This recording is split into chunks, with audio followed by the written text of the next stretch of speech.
Super Bowl 59 is here. It is the Eagles, it is the Chiefs. One team looking for validation, the other looking for history as the Eagles and Chiefs square off for the second time in 3 years. We've been teeing it up throughout the week. Now it's time to finally break this game all the way down. Kansas City will start when they have the ball on offense. That's another thing I should say. Deed's bringing up apparently Barkley minus 200 for anytime touchdown. Yeah, well, I mean, Hurts anytime touchdown is a lock, but that one pretty good as well. I will say the props episode that is going to. I'm hoping that's going to come out on Saturday. Just have to find a time for my wife and I to tape it. We do that every year where we look at some of the more offbeat what do you call them? The offbeat props a little bit and mix in some of the sportsy ones as well. But it's always fun. We call it the Booper Soul. So check that one out. Hopefully coming out on Saturday. But this one for the big game. Let's start when the Kansas City Chiefs have the ball. Obviously, it is Mahomes and it is Andy Reid, and they are magic together. But on the other side, Vic Fangio is one of the best defensive coordinators in the National Football League. And so I am so fascinated by the chess match that these two put on. And Tim Hasselbeck on Ryan Russillo's podcast this week talking about how a lot of times coaches like, all right, these are the 15 plays I'm comfortable with. Let's get a good start. For Andy Reid, he's kind of downloading the information. He's seeing, all right, what are you doing if I do this? What are you doing if we do that? How are we doing this? What are we doing with that? I think that there is a very, very interesting matchup that is going to happen on this side of the ball. We broke it down in the X Factors episode. The big key for Kansas City is going to be this offensive line. The pass rush for the Eagles has caused major problems throughout the postseason and into the regular season as well. Carter has turned into another beast. Nolan Smith, incredible speed as a pass rusher, and Davis is kind of a game wrecker up the middle as well. And if they do send pressure, Bond is absolute force as a linebacker. Like this is it's such a talented football team. All across the board, it's a talented football team, but this defense is so very good.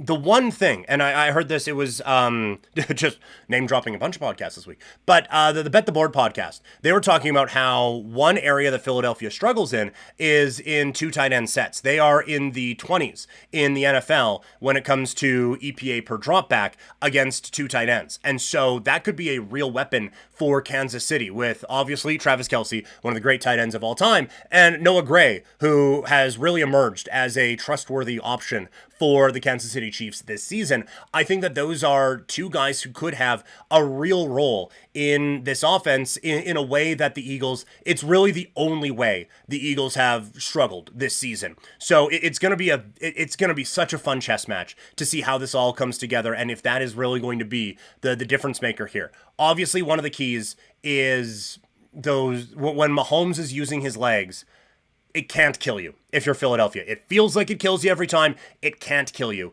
with what he is able to do, either converting third downs or keeping plays alive, extending plays, and then using his otherworldly creativity to find some holes in your defense. But, I mean, getting pressure on Mahomes with four, that's the key to winning every football game, but it is such a key when you have a guy who reads and reacts so well, has the arm talent to make every throw ever, and whilst not looking at them also.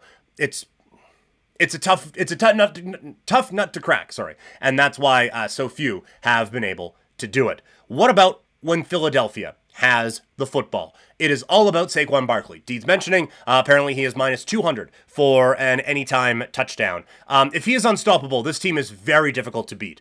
And I think that there is still a question about the health of Jalen Hurts and his knee. I'm not too worried about that one, but I will say, like, if on a read option, I'm diving down on Barkley every time. And if Hurts is well enough to be able to beat me for a 60-yard run, then we'll figure it out and we'll adjust. But I'm going to do everything I can to not let Saquon Barkley beat me. And so if that means kind of cheating up with the linebackers a little bit and just hoping that McDuffie can handle A.J. Brown one-on-one, and Reed can do okay with Goddard one-on-one, and your other corners can handle Smith in whatever coverage you need of them. I don't know. Again, as I go through this, everything kind of leans Philadelphia's way. I just feel like you look at, again, offensive line for Philadelphia, one of the best in the sport. Now, it's against a very good Kansas City defense. This to me is the most intriguing matchup because it is a Kansas City defense that's been spectacular. Like we said, they only allowed 30 points twice this year. They lost both of those games. One of them, though, no one was starting. So this is a defense that can be a real shutdown unit, but you're going up against a team that is so unique in how they can attack you that it is very difficult to kind of game plan around it. So I am so intrigued by it. And I think a big part of it too, Kansas City has done a very good job of shutting down number one wide receivers this year. They held Jamar Chase to 30 yards receiving. Nico Collins got him a couple of times, but there's also been some games where he didn't get them as well. They played a couple of times this year. And like you look at games where they play teams with like a real number one. They had London to 60 yards receiving. They held Olave to 12. Like I said, Chase was around 30. They do a good job of limiting the number one pass catching option. And so that's Brown. So the key for Philadelphia in the passing game, I think it's going to be Goddard, and tight ends have had success against Kansas City this year. It's going to be Goddard and it's going to be Smith as the ones who are going to get the job done, I think, for Philadelphia and really be the difference between a win and a loss on the Philadelphia side. And then you have the coaching edge. And this one, it goes to Andy Reid and company.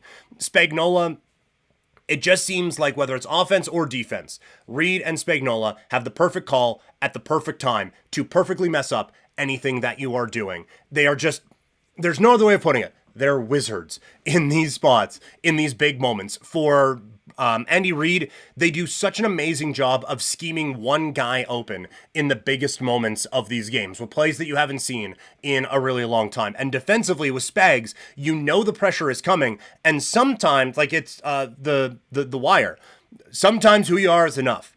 And sometimes just the threat of pressure, sometimes that's enough. And you see that corner blitz that comes in the conference championship game, and it just throws everything off kilter.